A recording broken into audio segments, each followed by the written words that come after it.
Magandang umaga mga ka-live. Welcome my channel.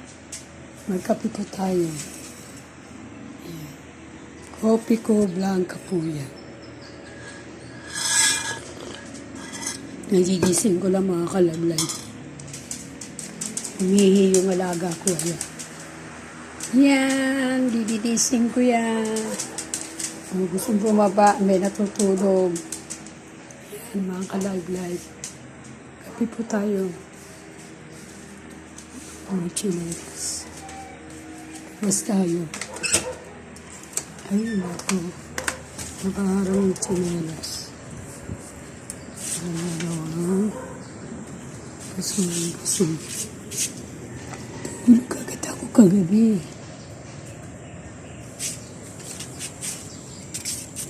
Tulog agad ako kagabi. Ayan. Wala na umaga, may buwan pa. Kita yung buwan. Ayan, ang ganda ng umaga. Pero sa Jack wala. Ayun, si Jack may tatlo. Kita nyo.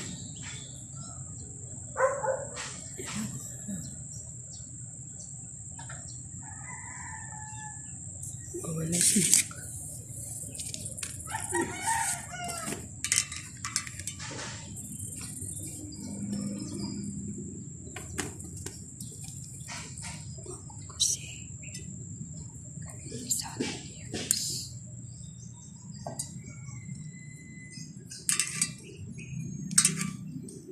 Ayan. Naglalak. Gandang umaga, mga kalamlay.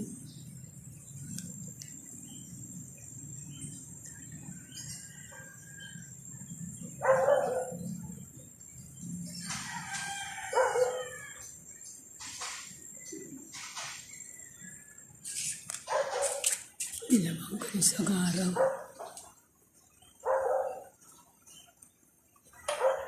Nilamang ko.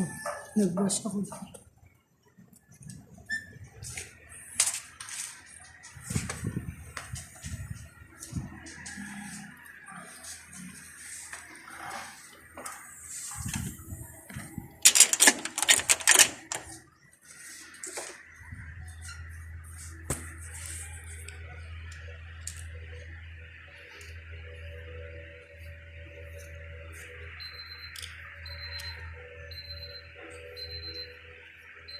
Magandang umaga mga ka-live. Welcome back. Ayan ako. Ayan. Ayan. Nagkape ako ngayong umaga.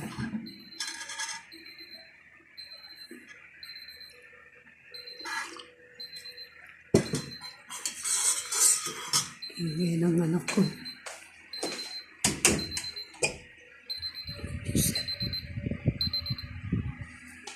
Yan. Mami, umihi. Lilinisin natin. Lilinisin po natin yung ihi ni Nami. Yan.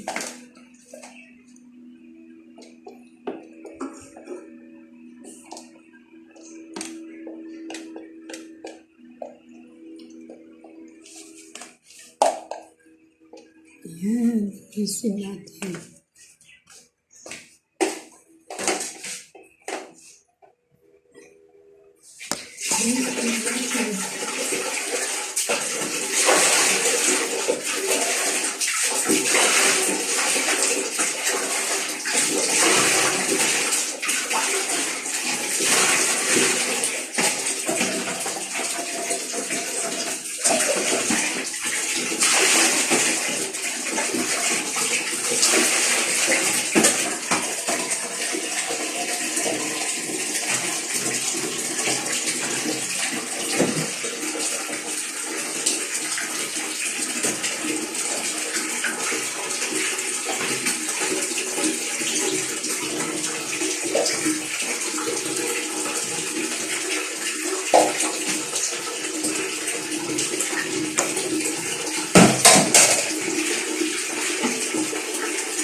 Ito ang ganap ko, maglinis po ako.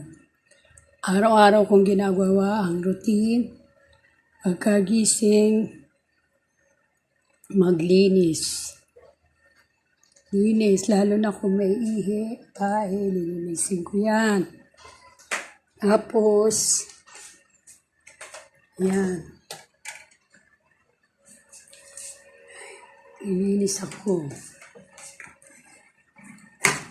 Tapos pagka may time ako, nagba-Bible talaga. Nagbabasa ako ng Bible madalas sa hapon. Kaya sa gabi. Basta sa hapon ako. Sa gabi kasi diretso tulog na ako yun. Tapos kung maglinis, pagod na ako niya. Yan. Sa umaga, yan. Nagpipray ako. Kung pang umaga ako, madaling araw ako niyang nagbabasa. Madaling araw ako nagbabasa ng Bible. Ang dating ko naman ng hapon, ay ng gabi. Ayun pa, yung 62 ko. Iya muna, naglilinis muna ako. Kasi sa umaga, pagdating sa hapon, pagdating ko dahil madalas kasi naiihimit tayo dyan. Hinami, yan nililinis ko talaga, hindi mo lang ako nagubad ng sapatos kasi delikado kasi pag ikaw dating mo, nasama ka kagad sa basa, pasmado ang labas mo sa paa mo. Kaya ang ginagawa ko, hindi ko tinatanggal yung sapatos ko pagka naglilinis ako niya, darating naman 62. Kahit anong oras, basta hindi ko muna tinatanggal kasi pasmado yan eh. Naiyak ko pa naman, basa, hilig magbasa ng paa. Yung babasahin ko yung paa niya, yan.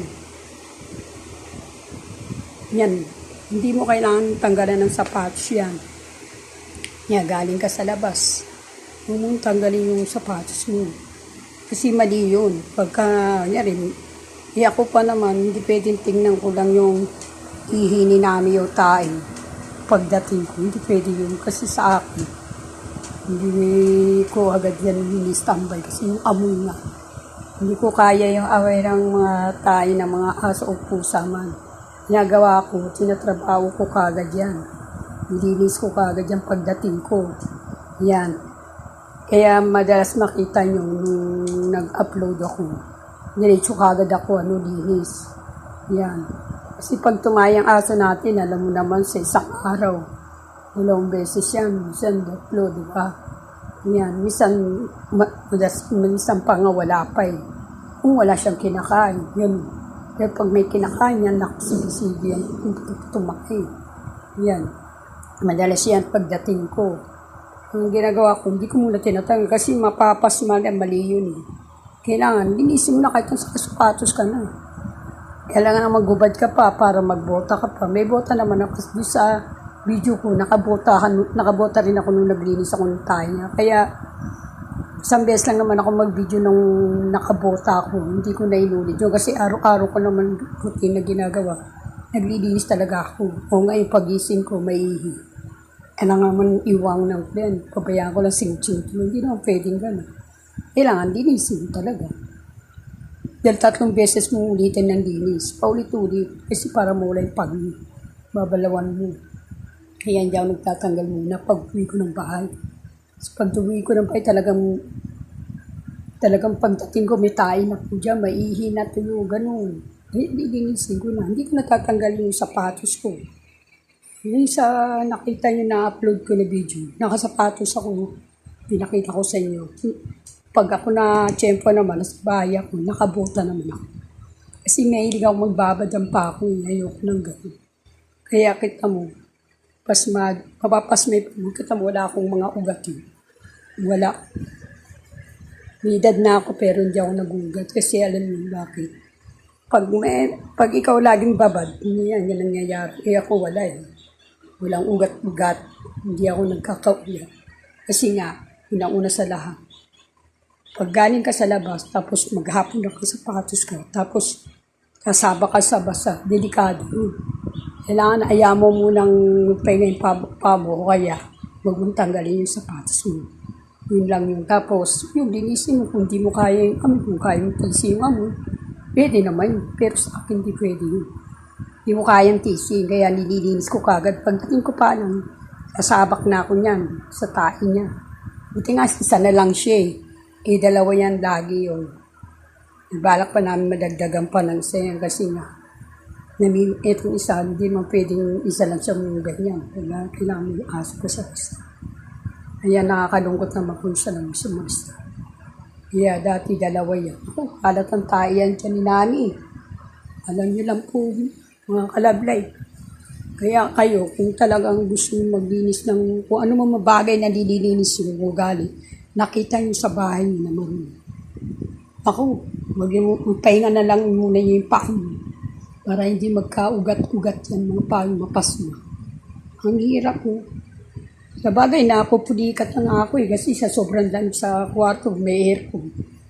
Kaya nilalagyan ko na siya ng winter green. Yung winter green, maganda yung winter green na yun. Yung ginagamit ko winter green, mainit yun. Maganda nga yun, pero mainit. Bago ako matulog, nilalagyan ko. Kaya kita mo, wala. Wala akong ugat-ugat. Kasi ang hirap pag may ugat. Kasi ang ginagawa ko pagdating ko, galing sa labas ng nakasapatos ka. Ginagawa ko niya, pahinga, upo. Ganyan. Tapos, hindi naman, huwag mo nang tanggalin sapatos kung maglilinis ka man lang ng ihi o kaya ng tayo. Ganyan. Ganun lang yun. Kaya talagang talaga ako pag may nakita talaga akong bagay na ganyan. Linis ko na kagad yan. Kaya ganito yung kamay ko. Kasi ang kamay ko sa trabaho, batak sa trabaho yung kamay ko. Kasi linis ako. Sanay ako sa paglilinis. Batak na batak ako sa trabaho. Hindi pwede sa akin yung upo-upo. Yan. Mamaya, alis na naman ako. Diba? Ganun ako. Kaya, ganyan ang gawa ko. Nung pagkagising, nakita ko na naman diretso. Pero hindi ko na tinanggal yung ano. Kasi ang hirap po. Mababasa. Mababasa yan, bawal. Kaya kailangan. Ingatan mo, huwag mabasa. Yan yung gawa ko pagka hindi ka mapasma. Sa kamay lang, kasi yung kamay ko, batak sa trabaho ang kamay mo. Yan. Kasi, trabaho, laba. Yan, kuskus. Laba ng laba. Hindi yung ano lang, labang ano lang. Wala kami washing. Sa kabila may washing, iniwan na rin ng ano. Dinapadala, ay naku, sabi ng anak ko, huwag mo na dali mama kung may time, magbibili na lang tayo. Magbibili tayo, may pera. Yan. Sanay sa bago matulog, naglinis muna ako ng alababo. Basura, tinapon ko. Kasi ayok nung may nakikita kalat mo din. Parang maliwala sa paningin mo yung malinis ang paligid mo. Kahit sa labas, pag-depon 2 araw, tapos kung naglaba ako maghapon. Pagkarating ko pa lang ng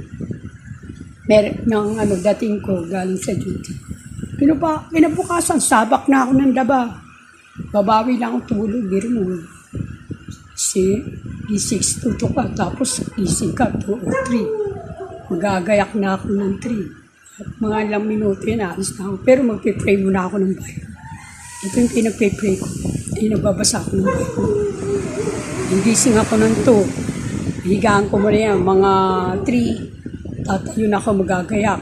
May oras pa ng konti. Yan, madalas kong basahin yan. Sa madaling araw. Mga 4 a.m. babasa ko yan.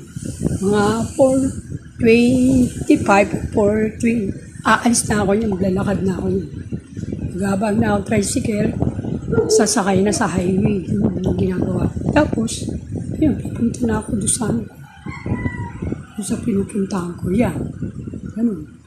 Tapos, yung pagka namang, nangyari, 2 araw ko nandito. Tapos, kung maglaba, nangyari, ngayon, matulog ako. Tapos, kinabukasan.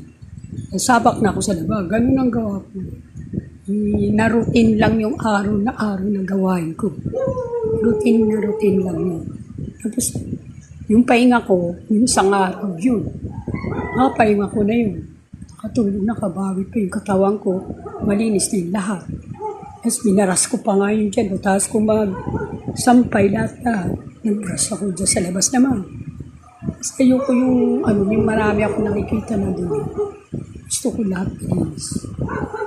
Kahit saan ako magpunta, ganun ako. Kahit sa ibang bahay ako magpunta, nililinis ko yan. Ayoko yung marumi na lugar. Gusto ko malinis, maliwalas. Maliwalas ang paningin mo. Kumbaga, hirap ka na nga. Tapos yung paligid, parang mahirap ka makatayo. Pag ganyan ang paligid mo, ay talagang hindi. Pero kailangan, malinis ang paligid mo, maliwalas ang paningin natin. At ito lang, magkakagaan sa pakiramdam. Hindi ang kahaya-hayang magandang tingnan sa paligid. Ganun ginagawa. Kaya pag alis ako dito, sinisave ko sila, pinagdarasal ko sila, na wala mo yan sa kanila, pati ito. Tinitira namin, safe, walang mangyari dito, sa kuna, panganib, kapamakan. Ganun ang ginagawa bago umalis ng bahay. Kailangan muna mag-prayer tayo. Iba ng panahon ngayon, katulad na nangyari sa ibang bansa. Kailangan talaga natin mag-prayer. Importante prayer, yan ang nakakasakit. Importante natin yung prayer sa lahat. Kahit na tayo hindi na sa panahon natin. Importante pa rin. Habang prayer talaga tayo, nagdarasal tayo. Nababawasan ang kasalanan natin kasi dasal tayo ng dasal. Lalong-lalo na yung rosary. Importante sa lahat yung rosary. Kasi nakakagaan ng pakiramdam pag nagro-rosary. Kasi yan ang lumiligtas talaga. Sa totoo lang, totoo yun. Yun ang nakakapagligtas sa atin yung rosary. Pag nag-rosary ka, parang bawas talaga sa ating mga kasalanan yung bigat. Nag-rosary. Hindi na maganda. Kaya nga, Wala, yung nagkakaisa sila, mag-rosary sila habang nangyayari yun. At titigil yun. Magkaroon silang parid. Hindi nakikita ko kasi sa kanila. Parang nagkakaanuan lang, ganito, mainit. Eh kung mag-pray sila, mag-rosary sila, mag-parid sila, magkaroon sila ng